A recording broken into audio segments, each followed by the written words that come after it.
Continuamos hoy, amigo oyente, nuestro viaje por la segunda epístola del apóstol Pedro y llegamos al capítulo 3. Y tenemos ante nosotros tres divisiones principales en este capítulo. La primera de ellas es la actitud hacia el Señor y la prueba de los apóstatas. Esto lo encontramos en los primeros 4 versículos. Luego, desde el versículo 5 hasta el versículo 13, tenemos la orden del día de Dios para el mundo. Y finalmente tenemos la advertencia para los creyentes en los versículos 14 al 18. Comencemos pues leyendo el primer versículo de este capítulo 3 de la segunda epístola del apóstol Pedro.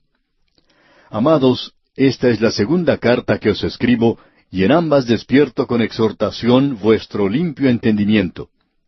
Es indiscutible que tenemos ante nosotros otro capítulo destacado escrito por Simón Pedro. Él nos presenta muy claramente aquí que él es el escritor de esta epístola. Y podemos comprenderlo muy bien cuando él dice, Amados, esta es la segunda carta que os escribo. Nos gusta mucho también esa expresión, amados. Y en realidad esa es la expresión que debiéramos usar para los creyentes especialmente, y luego para aquellos que van a ser creyentes. Esa es la razón por la cual la utilizamos en nuestros programas, y muchos han comentado a favor de esto, lo cual apreciamos. Y aquí dice, amados, esta es la segunda carta. Este es Simón Pedro, como podemos apreciar. No es algo originalmente nuestro.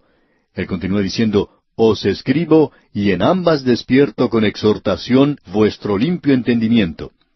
Y esa palabra limpio debería cambiarse por sincero. Es mejor que la palabra limpio, porque no creemos que los santos de aquellos días tuvieran mentes más limpias de las que tenemos nosotros en el presente. Y aún no hemos encontrado a nadie que, según nuestra opinión, tenga una mente verdaderamente limpia. Ahora sabemos que esto puede crear antagonismo. Si usted piensa que usted la tiene, amigo oyente, es porque nosotros no le hemos conocido aún. Si pudiéramos tener la oportunidad, entonces llegaríamos a conocer a alguien que tenga una mente limpia. Ahora, en algunas ciudades se están presentando algunos cultos o sectas, no vamos a mencionar nombres aquí, porque siempre esto crea problemas. Pero cierta secta tiene como actividad principal la contemplación. Es decir, que en lugar de tener un gran templo, como la mayoría de las sectas tienen, grandes edificios, este culto o esta secta tiene unas cabinas que están muy bien arregladas, por cierto, y allí puede ir una persona y pensar pensamientos hermosos. Allí en esas habitaciones del tamaño de una cabina tienen cuadros hermosos, los muebles son de primera calidad y todo está preparado para que uno se sienta bien cómodo y se sienta bien. Todo lo que le rodea a uno es hermoso. Y usted puede sentarse allí y entonces puede pensar pensamientos buenos y limpios, según afirman los líderes de esta secta. Pues bien, un predicador en cierta ocasión pasó por una de estas ciudades donde hay una de estas sectas y dijo que quería probar algo de esto. Por supuesto, él no visitó el lugar de la secta, pero decidió llevar a cabo este proceso mental en su habitación del hotel. Ahora, el hotel en el cual él estaba alojado era un hotel bastante elegante.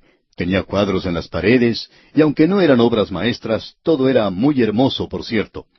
La habitación en sí no era algo muy especial, pero podía sentarse y sentirse cómodo. Y entonces él dijo, voy a pensar algunos pensamientos hermosos ahora. Y cuando él contaba esta experiencia, después dijo, ¿sabe una cosa? Allí en ese lugar tan hermoso, lo único que podía pensar era en las cosas peores que jamás haya pensado en mi vida. Y es que, amigo oyente, nuestras mentes no son lo que nosotros podríamos llamar limpias. Así es que lo que él quiere decir aquí es algo sincero. Estos eran creyentes genuinos que estaban surgiendo allí en medio de apóstatas que estaban entrando, deslizándose al principio, entraban secretamente. Y luego él continúa diciendo, en ambas despierto con exhortación vuestro limpio entendimiento. Y continúa en la primera parte del versículo 2 diciendo, para que tengáis memoria. Esto no es algo nuevo a lo cual él está haciendo referencia ahora. Él quiere hacerlos recordar. Cierto hombre dijo en una ocasión, yo tengo una memoria muy buena. El problema es que mi forma de olvidar es también muy buena. Bueno, ese es el problema que muchos de nosotros tenemos. Y de paso digamos que también lo tenía Simón Pedro. Él nos podía informar esto por su propia experiencia. Usted recuerda que él negó al Señor la noche que le tomaron prisionero. Y en medio de la multitud, esa noche, él se olvidó en cuanto al hecho de que el Señor Jesús dijo que le iba a negar. Y se nos dice allá en el Evangelio según San Lucas, capítulo 22, versículo 61, entonces, vuelto el Señor, miró a Pedro, y Pedro se acordó de la palabra del Señor que le había dicho, antes que el gallo cante, me negarás 3 veces. ¿Ve usted? Pedro se había olvidado todo en cuanto a eso. Ahora él recuerda las palabras del Señor. Él tenía las mismas debilidades que tenemos nosotros. Así es que él dice, en ambas, o sea, en ambas cartas que ha escrito, despierto con exhortación vuestro limpio entendimiento para que tengáis memoria. Ahora, ¿qué es lo que él quiere que ellos recuerden? Aquello que se les había enseñado. En el versículo 2 dice, para que tengáis memoria de las palabras que antes han sido dichas por los santos profetas, y del mandamiento del Señor y Salvador dado por vuestros apóstoles. Los santos profetas, dice Pedro. Y aquí se refiere a los escritores del Antiguo Testamento. Amigo oyente, Simón Pedro no se colocaba a sí mismo en la posición donde él pudiera decir que era superior a todos los demás apóstoles. Él dice que era uno de ellos nada más. Sencillamente uno de ellos. Y dice, del mandamiento del Señor y Salvador dado por vuestros apóstoles. Ahora notemos aquí algo que es de suma importancia. Él dice que quiere hacerles recordar de los escritores del Antiguo Testamento, de los santos profetas, que ellos fueron los que escribieron esas cosas. Nosotros que somos apóstoles hemos escrito de esto, afirma Pedro. Y antes de concluir con su epístola, Pedro se referirá a las cosas que escribió Pablo el apóstol. Así es que él incluirá a Pablo en esto, que todos ellos han hablado de ese tema. Ahora, ¿cuál es el tema del cual él está hablando aquí? En el versículo 3 leemos, sabiendo primero esto, que en los postreros días vendrán burladores, andando según sus propias concupiscencias. Usted y yo, amigo oyente, estamos viviendo en los días postreros, y estos van a continuar hasta el período de la gran tribulación después que la iglesia haya partido. Él llama a esto los postreros días. Y dice, sabiendo primero esto, que en los postreros días vendrán burladores. Y aquí se refiere a estos burladores. Estos son los apóstatas que él describió nítidamente allá en el capítulo 2. Estos son aquellos que parecen ser miembros de las iglesias. Algunos hasta ocupan el púlpito. Y Pedro añade, vendrán burladores andando según sus propias concupiscencias, sus propios deseos, sus propias lujurias. Ellos no están siguiendo la palabra de Dios. Y en el versículo 4 agrega, y diciendo, ¿dónde está la promesa de su advenimiento? Porque desde el día en que los padres durmieron, todas las cosas permanecen así como desde el principio de la creación. Note usted que dice, y diciendo, ¿dónde está la promesa de su advenimiento? Permítanos dirigirnos a algunos de los premilenaristas. Hemos estado diciendo por años que el Señor Jesús va a venir y va a tomar o va a sacar la iglesia de este mundo, y luego, después de 7 años del período de la gran tribulación, Él regresa a la tierra para establecer su reino. Pero ellos se van a burlar de esto. Ellos dicen que esto es ridículo. Y van a negarlo desde el púlpito, lo van a negar desde la congregación. Será negado por los ateos, aquellos que se ponen a hablar en un parque, y será negado por aquellos que se ponen de pie en el púlpito, y van a ofrecer como prueba esto. Leamos una vez más la primera parte del versículo 4. Y diciendo, ¿dónde está la promesa de su advenimiento? Ahora, ¿qué fue lo que escribieron los profetas del Antiguo Testamento? La venida de Cristo a la tierra a establecer su reino. ¿Y qué fue lo que escribieron los escritores del Nuevo Testamento? Ellos escribieron en cuanto a su venida para sacar a la iglesia de este mundo, y luego, después del período de la tribulación, Él regresará a la tierra y establecerá su reino. Ninguno de los escritores del Antiguo Testamento escribieron en cuanto a la iglesia. Ellos escribieron en cuanto a la venida de Cristo a la tierra a establecer su reino. Y fue el Señor Jesucristo quien dijo, yo vengo a sacarlos de este mundo. Y Él dijo, voy pues a preparar lugar para vosotros.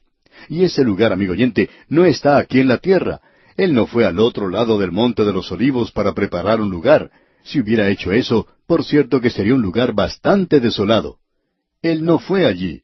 Él regresó al cielo y dijo, voy pues a preparar lugar para vosotros. Y si me fuere y os preparare lugar, vendré otra vez y os tomaré a mí mismo, para que donde yo estoy, vosotros también estéis. Nosotros vamos a ir a estar con Él algún día en algún lugar del cielo. Hay algunos que preguntan qué distancia recorrerá en su descenso. Eso no nos preocupa, porque para entonces nadie sufrirá de acrofobia, lo cual es el miedo a las alturas. Nosotros no vamos a tener que volar en un avión, ni tenemos que subir en una cápsula espacial para ser llevados por Él. Él se encargará de todo eso. Estamos en sus manos de todos modos, y Él nos expresó claramente que no pereceríamos jamás, ni nadie nos arrebataría de sus manos. No creemos que el subir con Él sea algo peligroso. No nos preocupa ese viaje en lo más mínimo. Ahora, el apóstol Pedro está hablando aquí de su advenimiento. Este advenimiento en el Antiguo Testamento era su advenimiento a la tierra. En el Nuevo Testamento es el advenimiento, en primer lugar, para sacar a la iglesia, y luego regresar a la tierra y establecer su reino en la tierra. Y ahora tenemos aquí la prueba que los burladores van a ofrecer, y que es el argumento que prevalece más en el presente. En la segunda parte del versículo 4 leemos, porque desde el día en que los padres durmieron, y con esto retrocedemos hasta el padre Adán. El apóstol Pedro prosigue diciendo en este mismo versículo 4 del capítulo 3 de su epístola, todas las cosas permanecen así como desde el principio de la creación. Lo que tenemos aquí es que esta gente está diciendo que las cosas están marchando muy bien en el mundo y que por tanto van a continuar marchando así en el futuro. En otras palabras, esos burladores adoptan la doctrina del liberalismo de no interferir, o sea, continuemos como estamos. Nada sucedió en el pasado, las cosas sucedieron así nomás, el hombre es un producto de la evolución, y las cosas siguen tranquila y calmadamente, y cosas por el estilo, y en realidad nada ha pasado. Amigo oyente, Pedro nos va a decir aquí que ellos están equivocados. Si ellos piensan que nada ha sucedido, entonces están completamente equivocados. Él nos va a hablar aquí que existen tres mundos en uno. Esto no es algo demasiado extraño para nosotros. Estamos seguros que usted habrá oído hablar de un aceite especial para el hogar que se llama 3 en 1. No sabemos cuáles son los tres usos que se le puede dar, pero así se llama, 3 en 1. Pues bien, usted y yo vivimos en un mundo que podemos llamarlo así también, 3 en 1. Hemos oído hablar mucho hoy en cuanto a un solo mundo, y por cierto que se está dirigiendo a ese objetivo, cuando un dictador mundial controlará todo. No creemos que haya ninguna duda en cuanto a esto en nuestras mentes, por lo menos en las mentes de hombres de inteligencia. En nuestro próximo programa, Dios mediante, vamos a citar algo que le revelará el hecho de que los grandes pensadores de este día, de este siglo, todos han tomado la posición de que estamos llegando a un momento de crisis y al fin del hombre en la tierra, según piensan ellos. Y esos hombres que citaremos no son creyentes. Y lo que Pedro hace aquí es presentar un mundo de 3 en 1. Veamos pues el mundo número 1. Leamos los versículos 5 y 6 de este capítulo 3 de la segunda epístola del apóstol Pedro. Estos ignoran voluntariamente que en el tiempo antiguo fueron hechos por la palabra de Dios los cielos y también la tierra, que proviene del agua y por el agua subsiste, por lo cual el mundo de entonces pereció anegado en agua. En la primera parte que leímos se dice que ellos ignoran voluntariamente. Esto coloca a los grandes científicos en una posición muy mala, por cierto. Y luego se nos habla del mundo de entonces, es decir, el mundo de la gente y de los animales. Ese mundo desapareció y se refiere, como veremos cuando entremos a esto, ya sea al informe que tenemos allá en Génesis capítulo 1 y versículos 1 y 2, donde muchos de nosotros creen que existe un hiato o laguna, donde tuvo lugar una gran catástrofe y que es rechazado por muchos científicos cristianos en el presente. Ellos piensan que nosotros no estamos al día en esto. La verdad, amigo oyente, es que esas personas, esos científicos, cambian cada 5 años. La ciencia ha cambiado mucho desde que nosotros fuimos al colegio. Pero nunca hemos aceptado eso. Nunca hemos aceptado la evolución y nunca hemos aceptado muchas grandes teorías. Así es que no hemos cambiado, pero la ciencia sí cambia. Ahora, la palabra de Dios no cambia. Y nosotros vamos a hablar en cuanto al mundo que fue. Ahora, este pudo haber sido el mundo antes de que el hombre fuera colocado en él, o puede referirse al diluvio del día de Noé. Y nosotros personalmente nos inclinamos a ese punto de vista. Se refiere a esa generación que pereció. Luego tenemos el mundo número 2. Y usted y yo, amigo oyente, vivimos en el mundo número 2. Ahora el versículo 7 dice, pero los cielos y la tierra que existen ahora están reservados por la misma palabra, guardados para el fuego en el día del juicio y de la perdición de los hombres impíos. Vamos a regresar a estos versículos, Dios mediante, en nuestro próximo programa. Pero los cielos y la tierra que existen ahora están reservados por la misma palabra, guardados para el fuego en el día del juicio y de la perdición de los hombres impíos. Amigo oyente, su mundo y el mío nunca será destruido por un diluvio. Hay algunas zonas de este mundo que sufren de grandes inundaciones. Nos imaginamos que las personas que viven en esas zonas, que se acostaron a dormir y luego se despertaron y encontraron que el agua ya tenía 0,5 metros de profundidad en sus habitaciones, se subieron al techo de sus casas y lo primero que pensaron era que otra vez se repetía la historia, que otra vez había un diluvio universal. Pero eso no ha tenido lugar sino una vez, según sabemos nosotros. Y así fue como este mundo fue destruido. El mundo en el cual usted y yo vivimos, amigo oyente, será destruido, pero por fuego. Una cosa completamente diferente. Y ya vamos a ver qué es lo que eso quiere decir exactamente. Ahora hay un tercer mundo, y ese mundo aún no ha aparecido en la escena. Y en el versículo 13 de este capítulo 3 de la segunda epístola del apóstol Pedro leemos: «Pero nosotros esperamos, según sus promesas, cielos nuevos y tierra nueva, en los cuales mora la justicia». Este mundo en el cual usted y yo vivimos, amigo oyente, nunca tendrá justicia. La tendrá solo cuando exista un nuevo cielo y una nueva tierra. Todo lo que se hace hoy en día es empujarnos a todos nosotros a un solo mundo. Se está preparando el camino para un dictador, y su lema será algo parecido a esto: unión o perdición, federación o desintegración, unirse o explotar. Y eso es lo que se ha comunicado hasta el presente. Bien, regresemos ahora y observemos el mundo que existió. El mundo que ahora es, lo contemplaremos Dios mediante en el próximo programa. Y también el mundo que será. No tenemos mucho tiempo tampoco para ver el mundo que fue. Pero usted y yo, amigo oyente, vivimos en un mundo hoy que tiene ciertas cicatrices del pasado, de un juicio pasado. Usted posiblemente lo pueda observar en algunas montañas, en algunos cañones o en algunos terrenos rocosos. Usted puede recorrer grandes distancias y notar que una catástrofe muy grande tuvo lugar en alguna época en el pasado. No estamos preparados en este programa para entrar en detalles en cuanto a esto. Solo podemos decir que algo ha sucedido y que eso es bastante obvio. Y luego tenemos otra gran verdad, y esta es que en áreas montañosas uno a veces puede encontrar conchas y caparazones de crustáceos, y uno no puede tener eso sin tener agua de mar en algún lugar. Y en las montañas, por supuesto, no ha habido agua de mar por mucho, mucho tiempo. Pero allí se encuentran estas conchas. Estamos seguros que aún los científicos pueden decirnos que esta tierra, en una época, estuvo cubierta por la mar. Así es que, probablemente el diluvio cubrió toda la tierra en una ocasión. Amigo oyente, donde quiera que usted vaya hoy, puede encontrar evidencia de eso. Eso es lo que podemos decir en cuanto al mundo que fue, el mundo que existió. Vamos a hablar un poquito más de esto en nuestro próximo programa, y también en cuanto al mundo que es y al que será, al que vendrá. Y llegaremos así a la conclusión de esta segunda epístola del apóstol Pedro.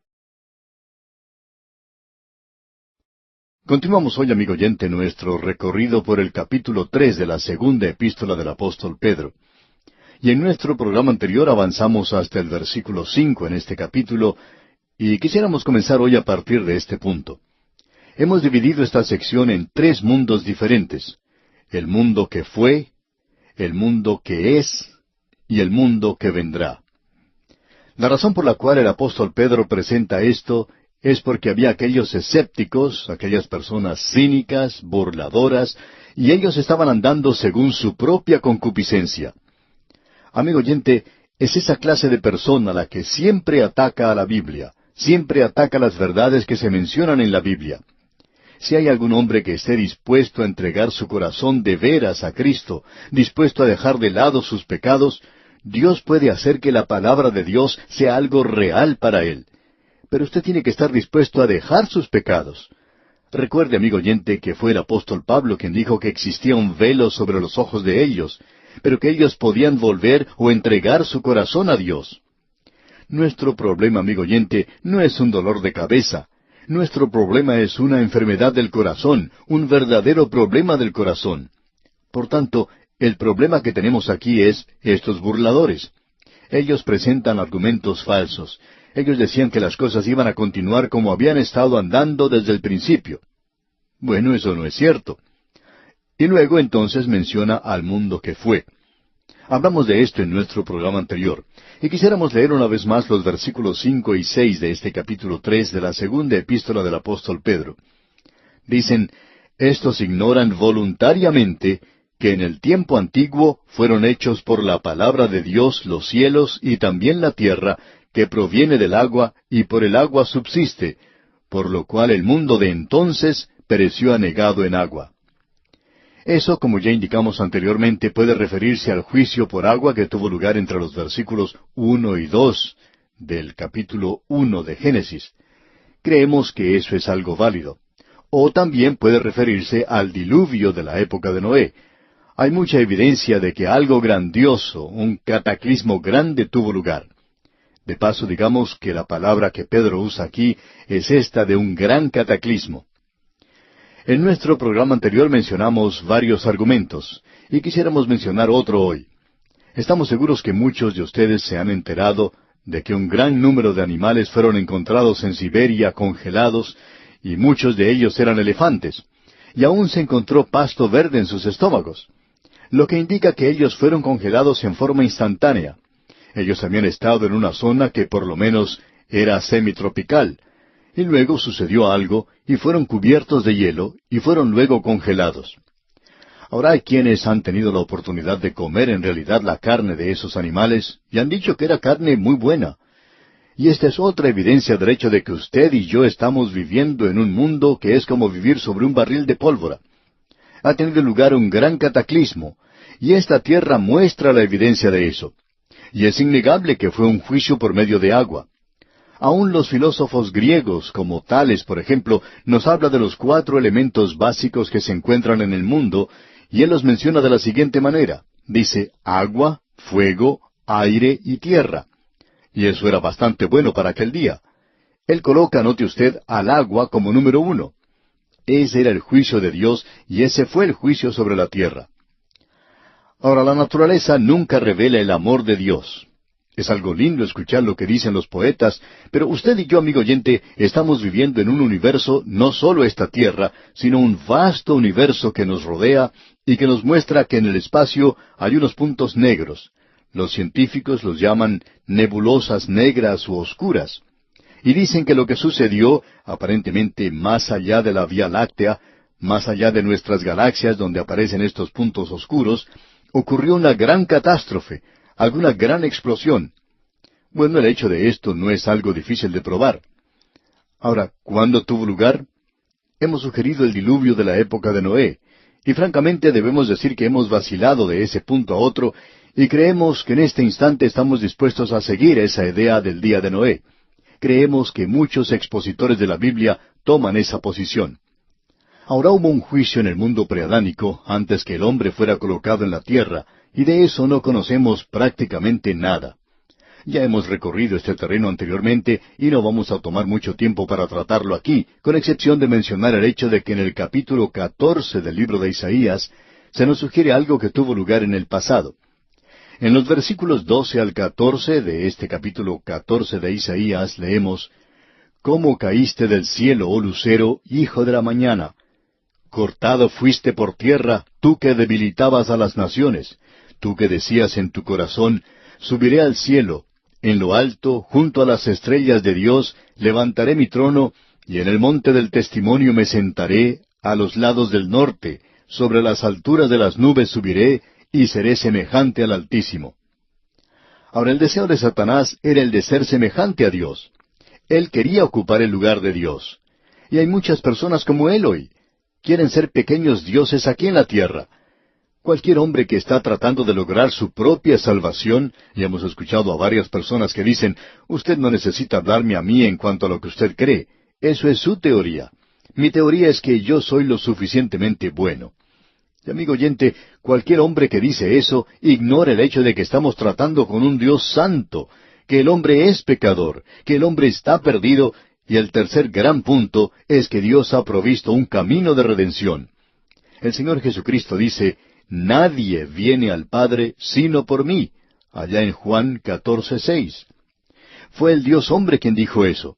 Hay muchos que dicen, «Yo lo puedo hacer por mí mismo».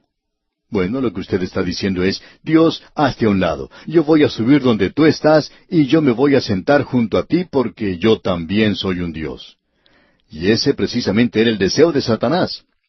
Ahora, el castigo de Dios fue evidentemente que Él sacó del cielo a una gran compañía de ángeles que había seguido a Satanás, a Lucifer, el hijo de la mañana. Para nosotros en realidad es inmaterial cuál es su forma de creer, amigo oyente. La realidad es que este era el mundo que fue. Y es muy obvio que usted y yo no estamos viviendo en el mundo que fue. Ese ya desapareció. Ahora nosotros estamos viviendo en el mundo que es. Y ese mundo en el presente es el mundo que Pedro menciona aquí en el versículo 7 de su segunda epístola, capítulo 3, donde dice, «Pero los cielos y la tierra que existen ahora están reservados por la misma palabra, guardados para el fuego en el día del juicio y de la perdición de los hombres impíos». Ahora, habiendo mencionado el mundo que fue, él menciona el mundo que será. Pedro dice que estos burladores que se presentan basan su ridiculez en dos premisas falsas. Nada ha ocurrido en el pasado, por tanto, nada sucederá en el futuro. Todo seguirá marchando de la misma manera. Él dice aquí lo siguiente, los cielos y la tierra que existen ahora están reservados por la misma palabra. Usted y yo, amigo oyente, estamos viviendo, por así decirlo, sobre un barril de pólvora. Estamos viviendo en la actualidad sobre una bomba atómica. Y Pedro nos dice algo de cómo esto puede tener lugar. Ya no habrá más un diluvio para destruir al mundo. Ese juicio ya pasó. Eso fue para el mundo que fue.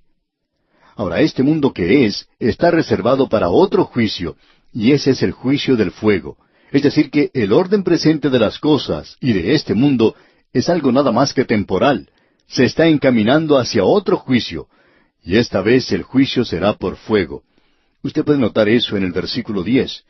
Primero leamos lo que nos dice el versículo 8 del capítulo 3 de la segunda epístola del apóstol Pedro. Mas, oh amados, no ignoréis esto, que para con el Señor un día es como 1000 años, y 1000 años como un día. Ahora esto significa lo siguiente, que por lo menos esto va a tener lugar durante el día del Señor. Aquí dice, para con el Señor un día es como 1000 años. Y es obvio que esto sucederá después del milenio. También hemos visto que la gran tribulación entra en eso. Y luego el Señor viene al fin del período de la gran tribulación y Él establece su reino en la tierra y Él va a renovar la tierra. Eso será algo temporal. Eso no será permanente. Luego vemos que por lo menos pasarán 1007 años antes de que venga el juicio. Aun si el rapto tuviera lugar el día de mañana, tendrán que pasar 1007 años antes de que tenga lugar este juicio. En cierta ocasión un estudiante de astronomía estaba escuchando la conferencia que dictaba su profesor, y aparentemente el estudiante no estaba prestando mucha atención a lo que decía su profesor. El profesor dijo que probablemente en 15 billones de años toda la energía del sol habría sido utilizada, y que la luz se apagaría, y que el hombre entonces desaparecería junto con todo aquello que tiene vida, y que aquí quedaría solo un universo en tinieblas. Era un cuadro bastante desolador, por cierto, y el estudiante se despertó en ese instante y le preguntó al profesor, ¿qué fue lo que usted dijo? ¿Cuánto tiempo falta? Y el profesor contestó, unos 15 billones de años. Y el estudiante contestó con cierto aire de descanso, menos mal, yo pensaba que solo eran 15 millones de años. Amigo oyente, cuando uno comienza a hablar en cantidades de años como esas, por cierto que no hace ninguna diferencia de cuánto tiempo en el futuro está esto. Pero este es el próximo juicio que vendrá. Y aquí en el versículo 9 de este capítulo 3 de su segunda epístola, dice Pedro, el Señor no retarda su promesa, según algunos la tienen por tardanza, sino que es paciente para con nosotros, no queriendo que ninguno perezca, sino que todos procedan al arrepentimiento. Dios muestra su gracia, y esa es la razón por la cual Él soporta esta pequeña tierra. Solo Dios puede soportar, puede aguantar a la humanidad y a la tierra en el presente. Nosotros hablamos de los problemas ecológicos. Amigo oyente, Dios los tiene ahora en el ambiente moral y en el ambiente pecaminoso y ya han pasado varios miles de años. Y continúa Pedro diciendo en el versículo 10, pero el día del Señor vendrá como ladrón en la noche, en el cual los cielos pasarán con gran estruendo, y los elementos ardiendo serán deshechos, y la tierra y las obras que en ella hay serán quemadas. Pedro no puede ser más específico que esto. La tercera referencia que encontramos en el versículo 12 dice, siendo quemados, se fundirán. Para nosotros, este es uno de los pasajes más destacados en la palabra de Dios, especialmente para la hora presente. Este pasaje de las Escrituras ha causado que los escépticos lo ridiculicen. Si usted considerara muchas de las críticas que han sido hechas en las épocas pasadas, una que ha causado que algunos se rieran a carcajadas era esta: ¿cómo puede quemarse el agua? La mayor parte del mundo es agua, y es algo ridículo pensar que puede quemarse. Bueno, ese argumento, esa crítica, ha pasado de moda hoy porque ha ocurrido algo más. Había una segunda premisa falsa, con la cual no tratamos hace un momento, y esta es que la antigua ciencia creía en la eternidad de la materia. Ahora, cuando se realizó una de las primeras pruebas de las bombas atómicas, esa teoría fue hecha a pedazos. No solo se notó allí que la materia no era eterna, sino que también sabemos cómo puede suceder, porque la bomba atómica nos dice muchas cosas en cuanto a eso. Queremos que usted note aquí el lenguaje que se utiliza, porque esto es muy importante. Leamos una vez más el versículo 7 de este capítulo 3 de la segunda epístola del apóstol Pedro. Dice, pero los cielos y la tierra que existen ahora están reservados por la misma palabra, guardados para el fuego en el día del juicio y de la perdición de los hombres impíos.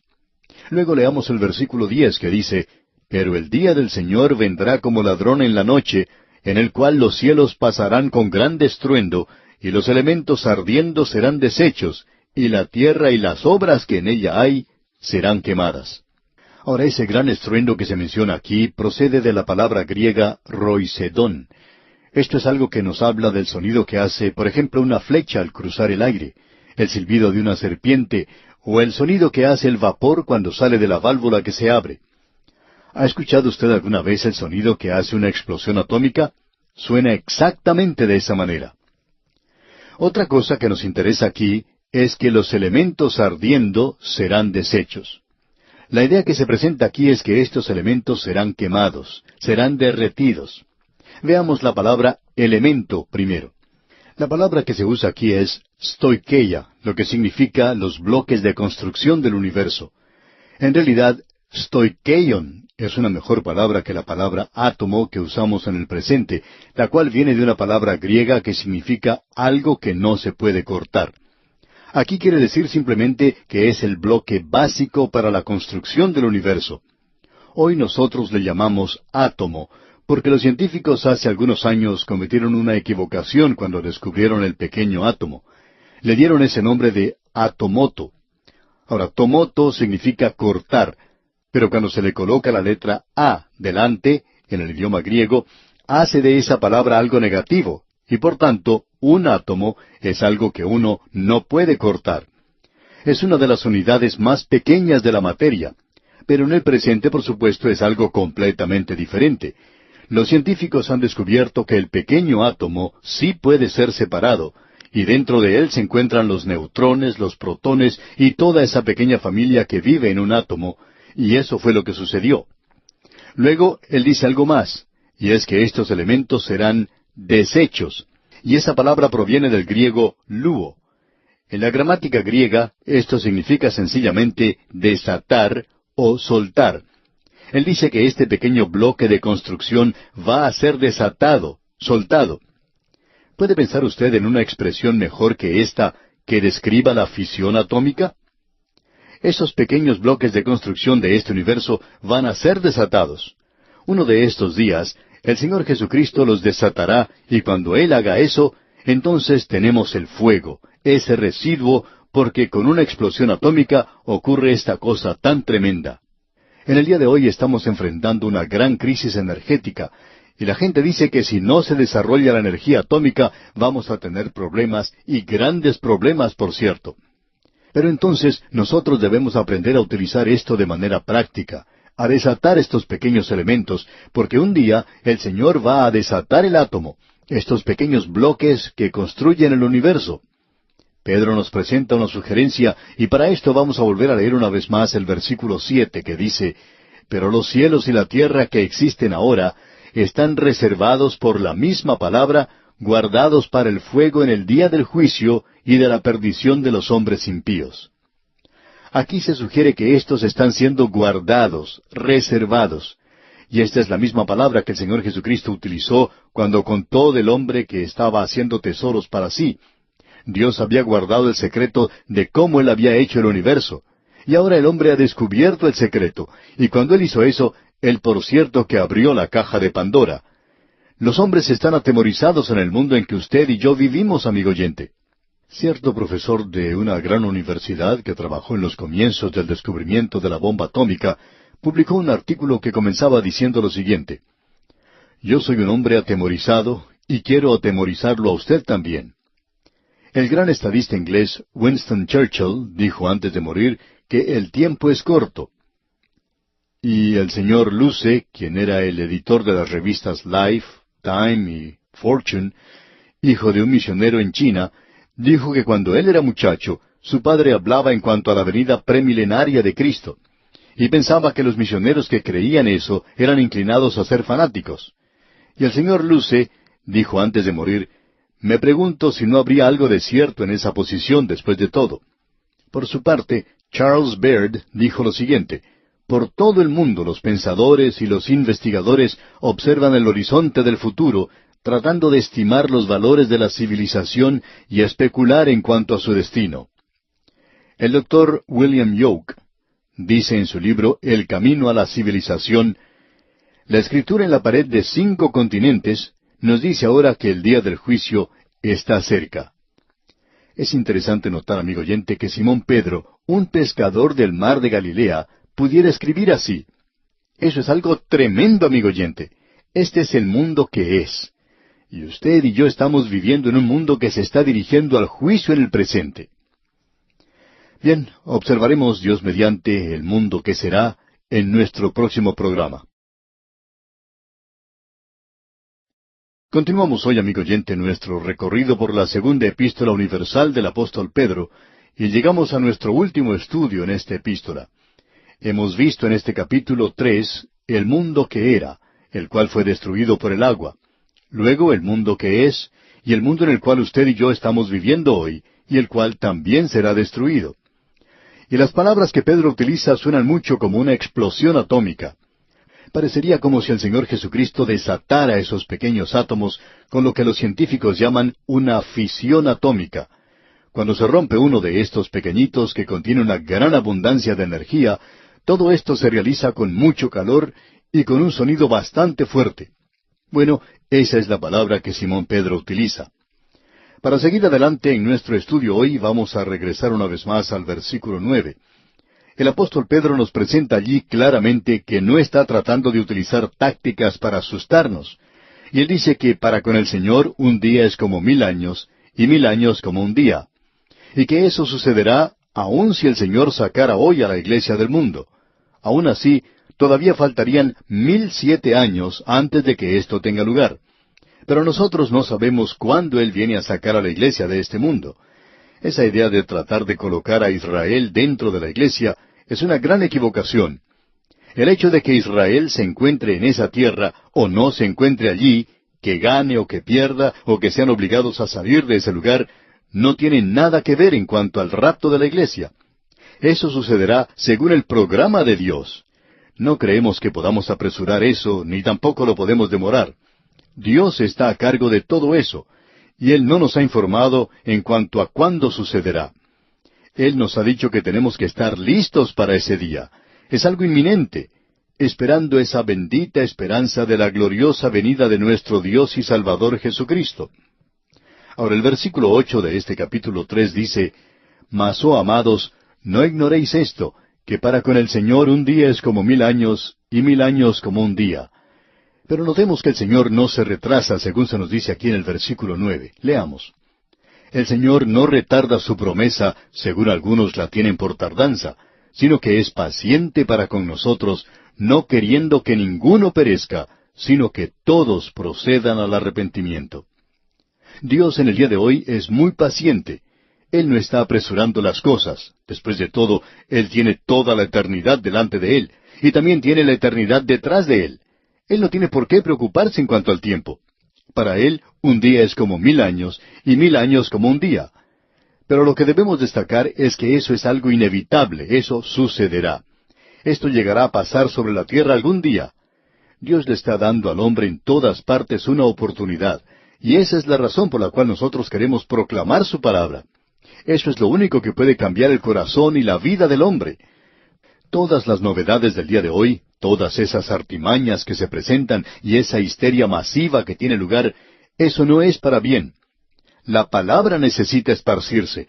Solo la palabra de Dios, solo el haber nacido de nuevo, no de simiente corruptible, sino de incorruptible, por la palabra de Dios que vive y permanece para siempre.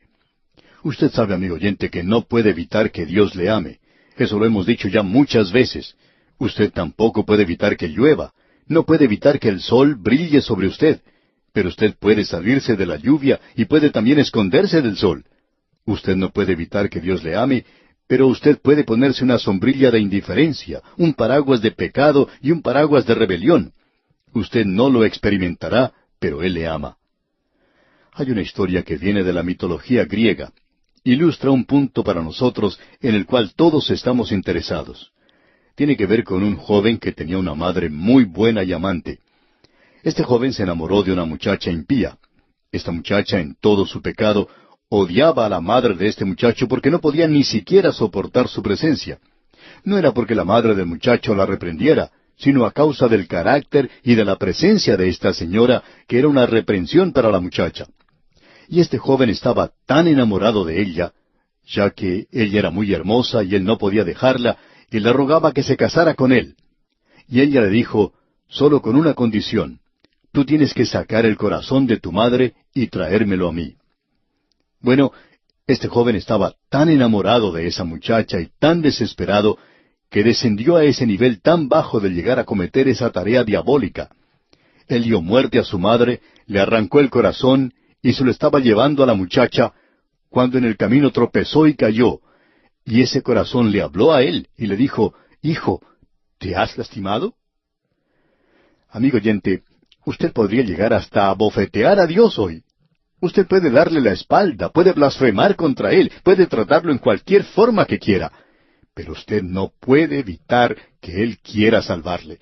Usted no puede evitar que Él le ame, porque Él ha provisto un Salvador. Él entregó a su Hijo para morir, y el Señor Jesucristo quiere salvarle. Él quiere hacerlo, y Él puede salvarle. Solamente usted tiene que volverse a Él y recibir la salvación que Él le ofrece en Jesucristo. Las cosas no van a continuar como en el presente. Llegará el juicio. Usted y yo estamos viviendo en un mundo que se está dirigiendo hacia el juicio. Pero ¿qué podemos decir en cuanto al mundo que será?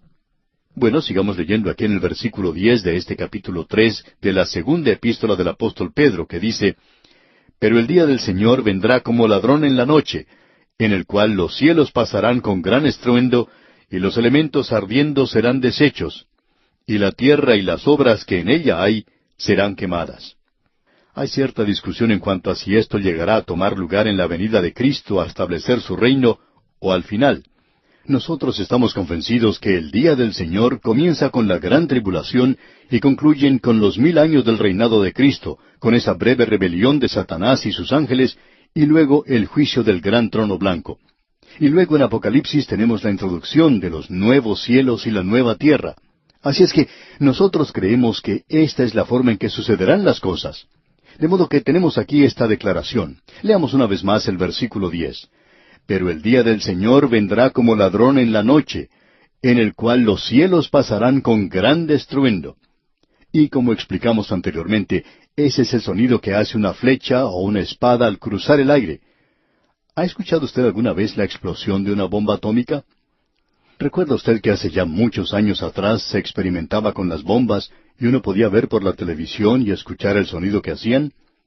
Ahora Pedro continúa en este mismo versículo 10 diciendo, «Y los elementos ardiendo serán deshechos». Amigo oyente, uno puede librarse de la materia, estos pequeños bloques para edificar, los cuales llamamos stoica, que es una mejor palabra que átomo, porque el átomo es algo que uno no puede separar, no puede cortar. Y ahora se ha comprobado que sí se puede separar el pequeño átomo, porque los científicos ya han logrado eso. Y luego tenemos la palabra desechos. Aquí esta palabra significa que todo esto sencillamente desaparece. O sea que esta tierra en la cual vivimos llegará a explotar como una gran explosión atómica. Creemos que desaparecerá en la nada. Siempre pensábamos que el Señor iba a sacarlo de adentro del átomo y usarlo de esa forma por algún tiempo. Bueno, cuando Él haga eso, ellos no podrán volver a desatarlo. Ahora Pedro continúa diciendo en este mismo versículo 10, «Y los elementos ardiendo serán deshechos, y la tierra y las obras que en ella hay serán quemadas». Con esto se acabará el agua. Cuando una bomba atómica explota sobre el agua, toma los dos elementos que existen allí, el hidrógeno y el oxígeno, y ambos son gases que pueden ser muy explosivos, por cierto. Se nos informa que en ciertas clases de fuego en el presente, si se le arroja agua, sencillamente ayuda más al fuego. Por tanto, los bomberos y los que están combatiendo el incendio tienen que utilizar otras clases de sustancias químicas. Bien, las obras que en ella hay serán quemadas. Y en el versículo 11 continúa diciendo, «Puesto que todas estas cosas han de ser deshechas, ¿cómo no debéis vosotros andar en santa y piadosa manera de vivir?» Los que se burlaban decían al principio que todas las cosas continuarían como habían estado desde el mismo principio, pero eso es un engaño, no conociendo el pasado. Y sin embargo, son los evolucionistas los que dicen tanto que ha sucedido una gran catástrofe en el pasado. Uno puede observar grandes montañas que fueron víctimas, podemos decir, de un gran suceso en la naturaleza. Sucedió hace mucho tiempo en el pasado. Y este es un juicio de Dios. Bueno, de eso es de lo que Pedro está hablando aquí. Y este día del Señor es algo muy bien conocido para aquellos que han escuchado nuestro programa con anterioridad. Ya hemos visto que los profetas utilizaron la expresión el día de Jehová. El Señor Jesucristo la utilizó también. Todos los escritores del Nuevo Testamento lo han usado. El día del Señor es una expresión técnica. Comienza con las tinieblas, como dijeron los profetas del Antiguo Testamento. Comienza con la gran tribulación y termina con una gran explosión atómica, este gran juicio sobre la tierra, cuando todas las cosas en la tierra serán quemadas. Y en medio de estos dos grandes eventos tenemos el período de la gran tribulación, la venida de Cristo a la tierra a establecer su reino, el reino milenario, la liberación de Satanás, la rebelión entonces, y luego su encarcelamiento final y el gran trono blanco del Señor. Y luego tenemos los nuevos cielos y la nueva tierra. Eso es lo que encontramos aquí. Y en este versículo 11 leemos, «Puesto que todas estas cosas han de ser deshechas, ¿cómo no debéis vosotros andar en santa y piadosa manera de vivir?» En vista de lo que ha ocurrido, de lo que sucederá y de lo que Dios va a hacer en el futuro, usted y yo, amigo oyente, no deberíamos estar a un lado sin hacer nada y quizá envolviéndonos en criticismo. Muy fácil es para el creyente en el presente criticar a los demás, pero podríamos preguntar directamente, ¿qué es lo que usted está haciendo hoy para esparcir la palabra de Dios? Eso es lo importante, según podemos ver nosotros en esta hora, para cada creyente, para cada iglesia, cada pastor, cada persona miembro de una iglesia, preguntarse a sí mismo y decir, yo no estoy aquí para sentarme a juzgar, para juzgar al predicador. Y cada creyente, cada iglesia, cada pastor, cada persona miembro de una iglesia debiera decir, yo no estoy aquí para juzgar a los demás creyentes. Estoy aquí para proclamar la palabra de Dios, para hacer algo positivo. ¿Qué es lo que voy a hacer en conexión con esto? Bueno, escuche lo que dice Pedro aquí en el versículo 12. Esperando y apresurándoos para la venida del día de Dios, en el cual los cielos, encendiéndose, serán deshechos, y los elementos, siendo quemados, se fundirán. Ese día se está acercando, amigo oyente. Él está escribiendo a los judíos de la dispersión, y él dice, aunque el rapto va a sacar a los creyentes de este mundo, las cosas de las cuales hablaron los profetas del Antiguo Testamento, el reino que viene a la tierra, ese gran juicio, tendrá lugar antes que el reino sea establecido en la tierra. Esta es una declaración muy notable, por cierto. Permítanos decirle, amigo oyente, que esta es una de las declaraciones más notables que usted pueda tener proveniente de un pescador del mar de Galilea. Ahora no nos imaginamos que él haya pensado que el agua, el mar donde pescaba, se quemaría. Él no creía que todo eso sería deshecho, que se fundiría. Y esos elementos, estos bloques de construcción que nosotros llamamos átomos en el presente, estos bloques que construyen el universo, estos van a ser derretidos completamente. Desatados es la palabra que se utiliza. esa energía que se encuentra en el átomo será desatada, será suelta. Los hombres, al hacer eso, han sido capaces de producir una pequeña bomba que puede hacer cosas tremendas, por cierto. Y los mismos hombres están tratando de soltar esa energía, porque usted y yo, amigo oyente, estamos viviendo en un mundo al cual se le agotan los materiales. Dios había preparado esta tierra. Él había colocado suficiente petróleo en ella cuando la hizo y puso alimentos suficientes allí. Era como un gran supermercado. Pero vinieron los hombres y prostituyeron la tierra.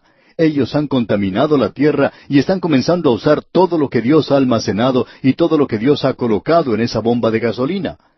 El hombre se está alarmando, pero aún existe un potencial tremendo de energía en el pequeño átomo.